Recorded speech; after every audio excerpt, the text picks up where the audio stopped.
Olá, quinto ano. Nossa matéria em português hoje, nós vamos falar sobre oração e os termos da oração, né? O sujeito e predicado e objeto direto e indireto. Então vamos lá, o que é uma oração? Oração é uma frase verbal, pode ser também uma frase verbal pode ser também uma oração. O que isso quer dizer? Uma frase que contenha verbo, ela pode ser também uma oração. Então, para isso é necessário que o enunciado tenha um sentido completo, ou seja, não uma frase sem sentido.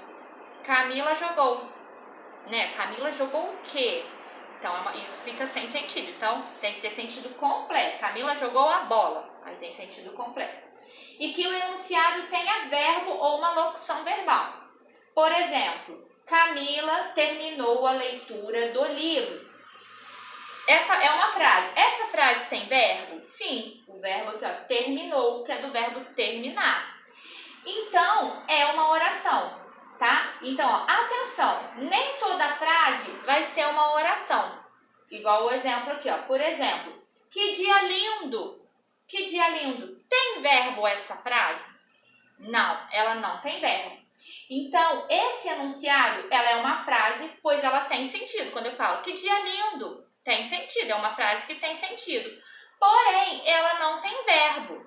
Então, esse enunciado, ele não é uma oração, porque ele não possui verbo. Então, para ser uma oração, a frase precisa ter verbo. E aí, nós vamos ver agora os termos essenciais da oração. Os termos essenciais são dois, é o sujeito e o predicado. Vamos falar agora sobre o sujeito. Sujeito é o termo sobre o qual se informa alguma coisa. Então, sujeito, eu estou falando algo, na minha oração eu vou estar falando algo, né, passando a informação a respeito desse sujeito, igual o exemplo aí. Minha irmã assiste filme. Aí tá lá o desenho dela assistindo o filme. Para eu achar o sujeito, pergunta se há o verbo. Quem que é o verbo dessa frase? Assiste. Então, eu pergunto para o verbo. Quem assiste filme? A resposta, minha irmã. Então, o sujeito da minha oração, minha irmã, vai ser o sujeito da oração. O núcleo do sujeito. O núcleo do sujeito vai ser somente a palavra irmã.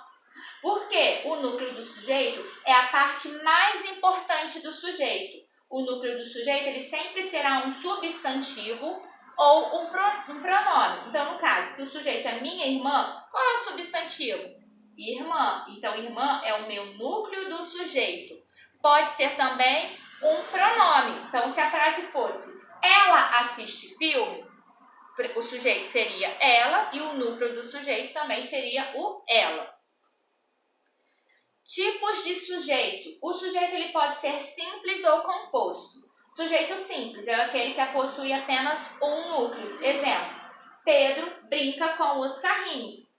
Então, eu pergunto para achar o sujeito. Quem brinca com os carrinhos? Perguntei para o verbo. Resposta, Pedro. Pedro é o sujeito. Núcleo do sujeito é o substantivo, que é substantivo próprio, Pedro. Então, um núcleo do sujeito, sujeito simples. E o sujeito composto, ele possui dois ou mais núcleos.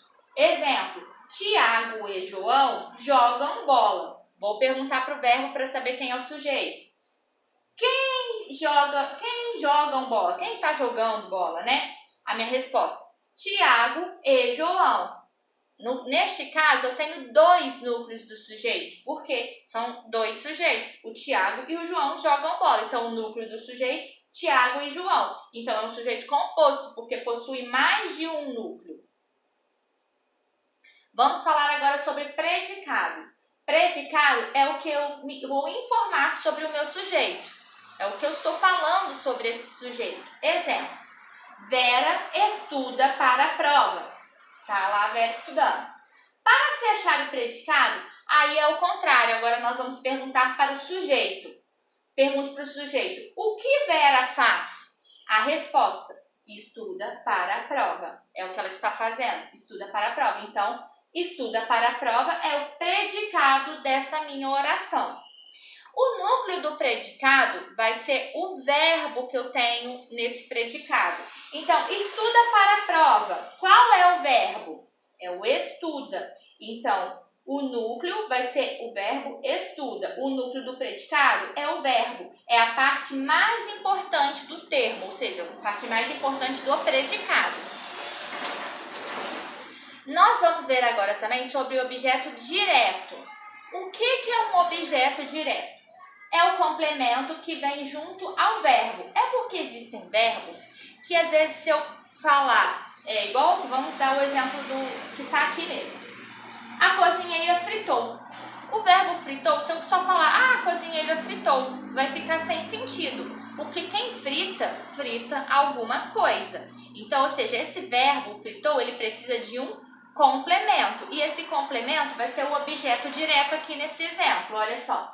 A cozinheira fritou o pastel. Qual é o verbo? Fritou. O verbo fritou, ele precisa de um complemento. Porque, olha, eu pergunto para o verbo, a cozinheira fritou o quê? O pastel. Então, o meu objeto direto é o pastel. É o complemento do verbo. Porque quem frita, frita alguma coisa. Agora, nós vamos ver o objeto indireto. O objeto indireto, ele também é um complemento do verbo, só que ele vem ligado ao verbo por uma preposição. Mas o que é preposição? Então, vamos ver. Preposição são palavras invariáveis. O que isso quer dizer? Que ela não muda, ela não vai variar. Ah, se está no singular ou plural, masculino ou feminino, não importa. Ela não varia, ela não muda. Então, ela é invariável. Então, preposição são palavras invariáveis que ligam duas outras palavras entre si. Exemplos de preposição: de, da, acraseado, pelo, deste, etc. Nós vamos ver mais exemplos mais para frente. Exemplo aí de objeto, uma frase que tem objeto indireto. Eu preciso de lápis. Então, o verbo preciso é o preciso, né? O verbo preciso. O verbo preciso, ele precisa de um complemento, porque quem precisa, precisa de alguma coisa. Eu não posso falar, eu preciso, fica sem sentido. Eu preciso de alguma coisa. Aí aqui, ó, o verbo preciso precisa de um complemento. Então, eu pergunto para o verbo, eu preciso de quê? A resposta, de lápis. Então, o objeto indireto é de lápis. Por que é indireto? Porque eu tive a preposição de. Toda vez que eu tiver preposição, esse objeto vai ser indireto. Uma forma de diferenciar é que no objeto direto eu sempre vou perguntar para o verbo o que ou quem. E no objeto indireto eu vou perguntar de que, de quem, a quem, ou seja, sempre terá uma preposição no objeto indireto. E aí nós vamos ver agora também que existem verbos que eles precisam de dois complementos, olha só. Há verbos que precisam de dois complementos. Exemplo, eu emprestei a roupa à minha amiga. O verbo emprestar ele precisa de dois complementos. Por quê? Quem empresta? Empresta alguma coisa a alguém, ou seja, dois complementos. Verbo emprestei precisa de dois complementos. Por quê? Eu emprestei. O que eu emprestei? A roupa é meu objeto direto. Eu emprestei a roupa, mas a quem? A minha amiga, objeto indireto. Então, o verbo emprestei precisou de dois complementos. Objeto direto, a roupa. A minha amiga, objeto indireto, porque acraseado é preposição. Toda vez que tem preposição, objeto indireto.